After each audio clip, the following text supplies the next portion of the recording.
Bonjour, ici Martine Lacasse. Pour ceux qui ne me connaissent pas encore, je vous invite à visiter mon site internet au www.martinelacasse.ca.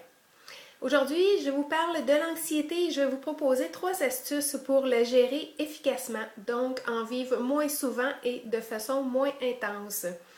Et ce sont des astuces que j'ai utilisées dernièrement. Je vous raconte l'anecdote. Je suis allée à Québec quelques jours en train, certains le savent, et dû à une préparation qui n'était pas optimale, j'ai failli rater le train. Alors, l'embouteillage, j'ai pas pensé à l'enregistrement de mes bagages, que ça allait prendre du temps, il y avait une grande affluence, tout ça mis en compte. Je me suis retrouvée à quelques minutes avant le départ du train à ne pas être prête et comme l'anxiété c'est une émotion, ça vient donc des idées que j'entretenais à ce moment-là et les idées qui causent cette émotion tournent au fait qu'il y a un danger qui me menace et que je n'aurai pas la compétence ou la force d'y faire face. Alors voilà, j'avais peur de manquer le train et de ne pas pouvoir faire face à cela. Alors, les astuces que moi j'ai utilisées, je vous les mentionne, j'en ai 3. Premièrement, j'ai utilisé les outils proposés dans le livre Créateurs d'avant-garde. Un des jeux qu'il propose, c'est d'utiliser la phrase « Ne serait-ce pas merveilleux si ». 3 petits points. Alors, comme j'avais beaucoup d'idées qui venaient augmenter mon anxiété quand j'étais en ligne pour enregistrer mes bagages, en voyant les minutes s'écouler avant le départ de mon train, je me suis mis à le dire à voix basse. Ne serait-ce pas merveilleux si le responsable au comptoir allait plus rapidement? Ne serait-ce pas merveilleux si les clients avant moi étaient très rapides? Ne serait-ce pas merveilleux si je me retrouvais assise à ma place dans le train 10 minutes avant l'heure prévue de celui-ci? Alors, des phrases comme ça que je me suis répétée pendant quelques minutes quand j'étais dans la file d'attente.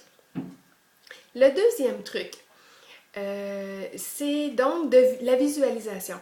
Alors, je me suis visualisée assise à ma place, confortablement, mes bagages au bon endroit, en train de me détendre dans le wagon qui me dirigerait donc vers Québec, vers ma destination à Québec. Ça, c'est le deuxième astuce, de se visualiser dans la situation qu'on veut atteindre. Dans notre objectif déjà atteint.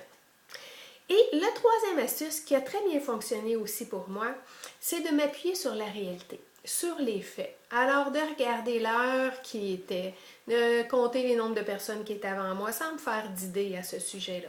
Donc, de m'apercevoir qu'il y avait un autre train 3 heures plus tard. Donc, de me planifier un plan B à ce sujet-là.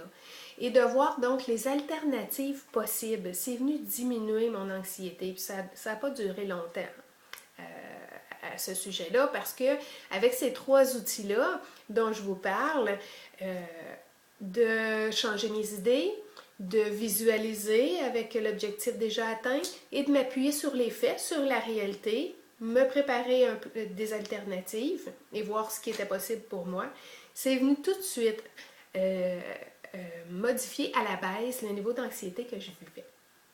Alors sur ce, je vous propose à les utiliser et si vous voulez plus de trucs et astuces, n'hésitez pas à visiter mon site internet www.martinelacasse.ca. Merci, au revoir.